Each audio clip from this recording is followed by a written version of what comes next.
నమస్తే, welcome to Disha TV. Bihar CM JDU అధినేత నితీష్ కుమార్ రాజ్యసభకు వెళ్ళబోతున్న విషయం తెలిసిందే.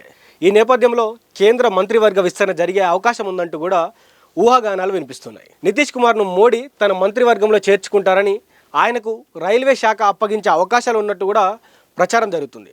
నితీష్తో పాటు మరికొంతమంది కూడా కేంద్ర క్యాబినెట్లో అడుగుపెట్టే అవకాశం ఉన్నట్టు ప్రచారం సాగుతుంది. దీనికోసం క్యాబినెట్లోని పలువురు బీజేపీ మంత్రులను తప్పించి వారికి పార్టీలో కీలక బాధ్యతలు అప్పగించే అవకాశం ఉన్నట్టు కూడా తెలుస్తుంది. అదే జరిగితే మోడీ క్యాబినెట్లో ఖాళీలు ఏర్పడతాయి. ఈ స్థానాల్లో ఎన్డీఏ కూటమిలో పలు పార్టీలకు సంబంధించినటువంటి నేతలకు అవకాశం దక్కుతుంది. ఈ నేపథ్యంలోనే ఆంధ్రప్రదేశ్లోని తెలుగుదేశం పార్టీ లేదా జనసేన పార్టీ సైతం ఓ కేంద్ర మంత్రి పదవి దక్కనుంది. నితీష్ కుమార్ రాజ్యసభకు వెళ్ళబోతున్నారనే వార్తలు వచ్చిన తర్వాత చంద్రబాబు సీఎం పదవికి రాజీనామా చేసి ఉప ప్రధాని అవుతారనే చర్చ కూడా జోరుగా సాగింది. లోకేష్ లేదా పవన్ ఏపీ సీఎం అవుతారని ప్రతిపక్ష నేతలు బహిరంగంగా కామెంట్లు చేశారు.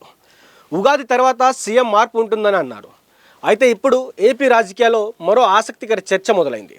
అదే పవన్ కళ్యాణ్ సోదరుడు నాగబాబు మోడీ క్యాబినెట్లో వెళ్ళబోతున్నారట. ప్రస్తుతం నాగబాబు ఎమ్మెల్సీగా ఉన్నారు. గత ఎన్నికల్లో జనసేన గెలుపు కోసం ఆయన ఎంతో కృషి చేశారు. ఈ నేపథ్యంలోనే ఆయనకు పవన్ ఎమ్మెల్సీ పదవి ఇచ్చి గౌరవించారు. ఆ తర్వాత కాలంలో నాగబాబు రాష్ట్రంలో మంత్రి పదవి దక్కుతుందని ప్రచారం చాలా జోరుగా సాగింది. కానీ ఇప్పుడు అది జరగలేదు.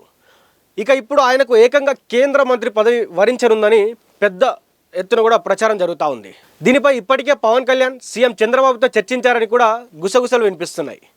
ఈ మేరకు న్యూఢిల్లీ వేదికగా చర్చలు జరుగుతున్నట్లు కూడా సమాచారం.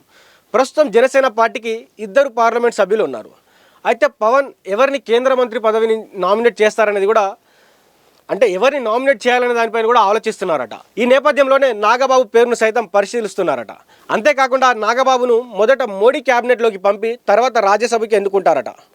ఈ ఏడాది జూన్లో ఏపీ నుండి 4 రాజ్యసభ సీట్లు ఖాళీ కానున్నాయి. వీటిలో ఒకటి జనసేనకు దక్కే అవకాశం ఉన్నట్టు తెలుస్తుంది. ఈ రాజ్యసభ స్థానానికే నాగబాబును నామినేట్ చేసే అవకాశం ఉందని కూడా ప్రచారం జరుగుతుంది.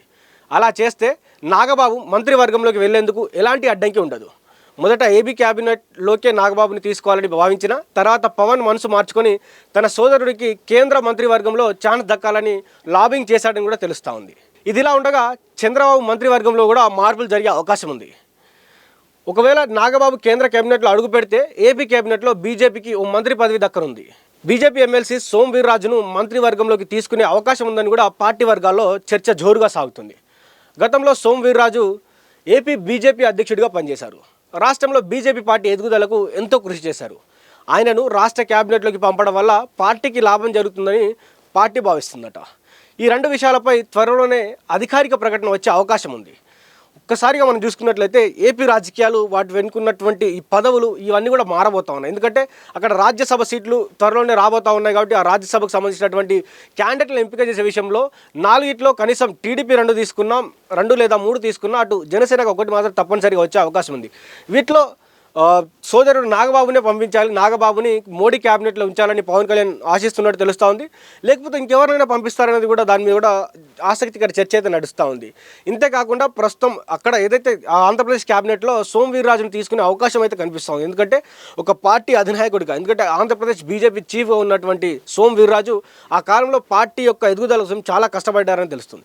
అతన్ని మళ్ళీ పార్టీలోకి తీసుకుంటే పార్టీ ఇంకా బలోపేతం అవుతుంది. పార్టీకి సంబంధించినటువంటి పనులు కూడా చాలా చకచక జరుగుతాయని కూడా అక్కడ అందరూ భావిస్తూ ఉన్నారు. కాబట్టి రానున్నటువంటి రోజుల్లో ఇక్కడ చంద్రబాబు సంబంధించినటువంటి క్యాబినెట్లో నాగబాబు గారు మోడీ గారి క్యాబినెట్లో వెళ్తారనేది కూడా జోరుగా చర్చ సాగుతూ ఉంది.